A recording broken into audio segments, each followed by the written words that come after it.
Are you tired of being ugly?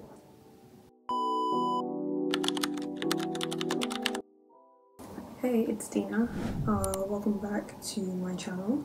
Hope you had a lovely morning. I am coming to you today with 5 tips that helped me elevate my life and got me from literally looking like this to what I'm looking like now. I feel like I am most confident and most gracious in this body that I'm in right now, and this mental state that I'm in right now, than what I was back then. So, are you tired of being ugly? And I'm not talking about physically. You know those days when you have no excitement for the day and your heart is just slowly depleting into darkness? Well, that's what I mean by ugly. No matter what way you try to put it, oh, I'm having a bad day, or oh, I'm depressed, this, that, and the third, which are very heavy experiences, but those experiences are not good experiences. So if you're tired of feeling like that, here are some 5 ways that I implemented into my life in order to get me out of that phase so that I can be more joyous and more excited for life. So I've got my notes, okay, because otherwise I will literally go on a tangent. Tip 1 is establishing a daily routine. I don't think people understand the importance and the significance of having a daily routine implemented into your life. I just want to give you a quick story time. Living with my aunt and my uncle and their children, and the children were from the ages of 7 to 4, and there's a new one on the way. But anyways, back to the story. They had an impeccable routine, and it's just so like fascinating to watch. Every morning I would literally hear my children, I call them my children because they're awesome, but they literally will wake up at 5 a.m. in the morning. She would wake her kids at 5 a.m. in the morning because they lived quite far from their school, and she is a primary school teacher herself, and she would wake them up for school and get them ready and get them out the door by 6. When they come back, she will have a snack going for them before she gets dinner ready. When they had activities on in the day, she will give them a bigger snack, and then later on when they arrive back from their said activities, they will have their dinner.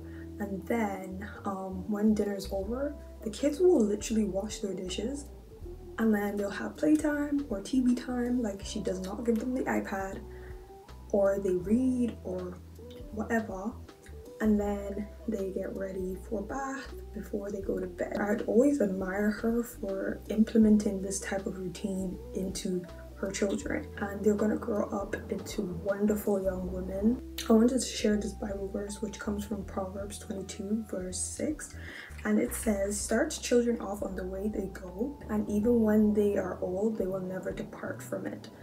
And that essentially means, like, if you teach a child from young, they will always remember what to do and how to do it, no matter the age, no matter how old they get. And that's what you need to do, guys. You need to establish a good routine. How I structured my days was quite simple. Just be honest with yourselves, be realistic with yourselves, and do what you can do, okay? That I was really lazy in terms of, if I don't have the thing necessary for me to do something, I wouldn't do it at all, which is a really bad mindset. Whether you don't have a car to take you to your dream job, or a nice fancy aesthetically pleasing house to record your videos, you should still do those things that you want to do, or else it's never going to get done, you know? Have you ever heard of a gardener wanting a garden but never watering her plants?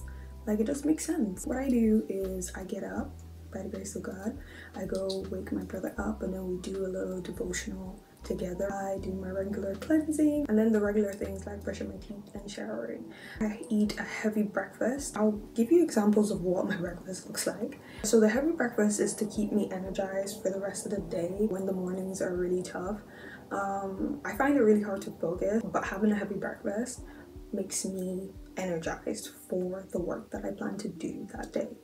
So tip 2 is setting micro habits. So what are micro habits? Well, a micro habit is a small and easy to do action or behavior that is repeated over and over and over again. It's designed to build positive habits or make gradual improvements in a specific area of one's life. Breaking my small goals into small and manageable tasks has kept me motivated and on track. It wasn't till the other day when I was complaining to my sister about how I feel like nothing is progressing for me, and she told me like, you have literally changed tremendously.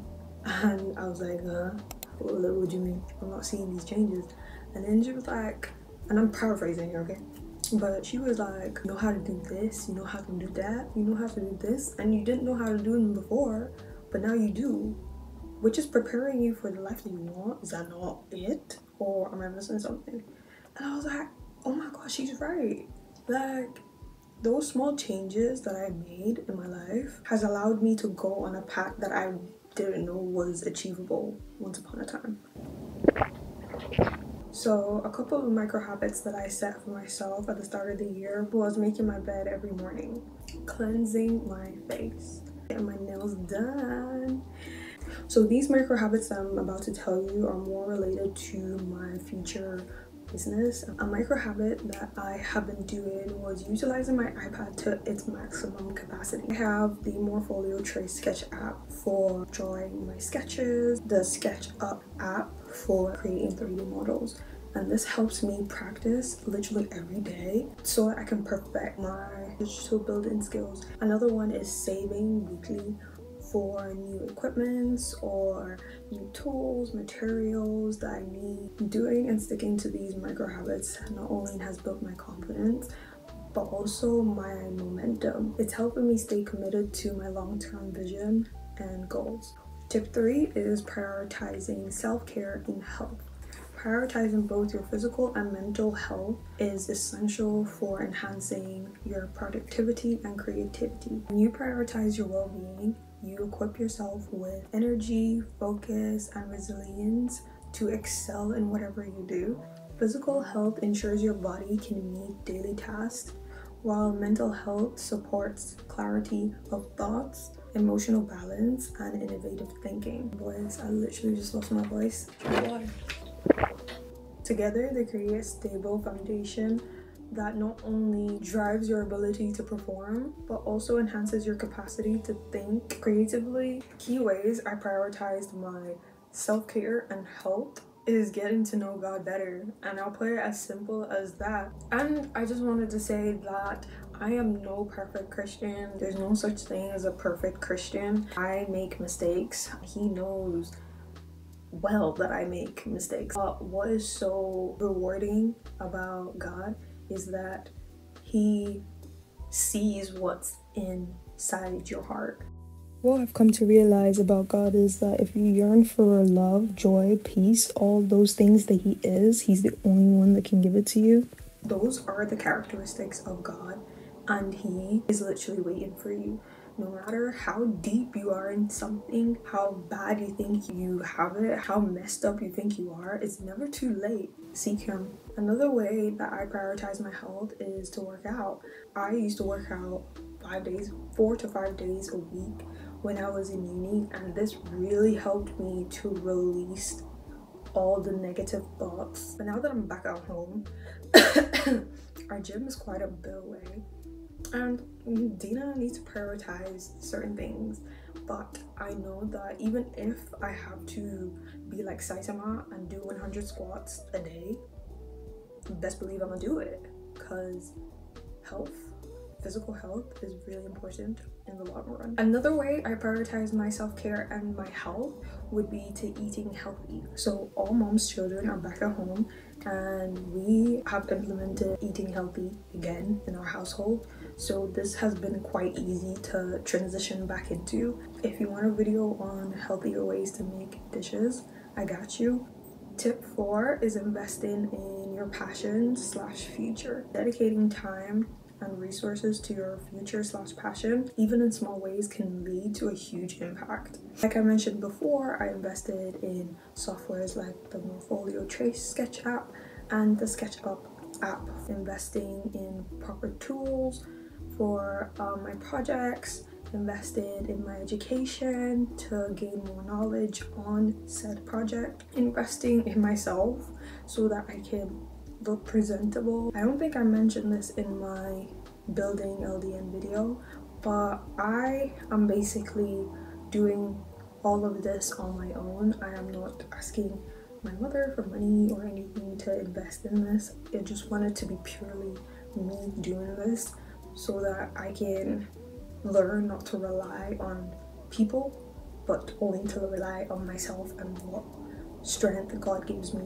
to be able to carry this out. So I look at the income that I bring in and I am realistic with myself. How much can I save? How much can I put away in order to purchase something down the line when I need to, or to use it to go on holidays, to network with people when I need to go to events and fly out to London when I need to. Those are the ways that I invest in myself and invest in my passion. So tip 5 is continuous learning and adaptability. I am going to highlight the importance of lifelong learning and staying adaptable to change. In this fast-paced and ever-evolving world, we need to make it a priority to continue learning. By committing to lifelong learning, you not only expand on your knowledge, but also enhancing your ability to navigate and thrive in an environment of constant change. Adaptability is key to staying relevant and resilient, enabling you to seize new opportunities, tackle challenges, and maintaining competitive edge. So how I incorporated it in my life regime was constantly feeding my soul with anything positive, anything that I enjoyed, and anything that I can learn from. Examples would be reading the word, guys. Filling your soul with the word will allow you to make the right decisions in life. There are so many people in this world that are really creative, and on my feed, on my Instagram, I see amazing ways that people incorporate the word of God in a form of art. I don't have no negativity on my Instagram feed. I don't have anything negative on my TikTok For You page. It's all the word of God, or it's anime shows that I'm watching. It will shock you how insightful the dialogue in anime series are. Like, it's amazing. I can literally show you what my feed looks like. This is what my feed looks like. I always love watching TikTok videos and YouTube shorts of people learning how to do their own nails, or how I can improve on painting walls. Okay, I didn't do this painting, but I am due to paint this room again, the same color. But even though I already know how to paint a wall, I still research videos on how to do a good paint job on a wall. And I've learned new techniques that I'm going to definitely try. Learning is fun when, you know, you like what you're learning. I would say I'm not really big into reading, but for Jujutsu Kaisen manga, I will read it. I also went to the library and got a book. Every month I get a new book and I read. Again, I'm feeding my soul with positive things. So those are the 5 tips that I implemented in my life to elevate myself. And if there's anything that I would like you to take from this video, is that small changes make a big impact. So no matter where you are on your journey, start and keep going. I hope you enjoyed today's video. Like, comment, and subscribe, and I'll see you in my next video. Bye!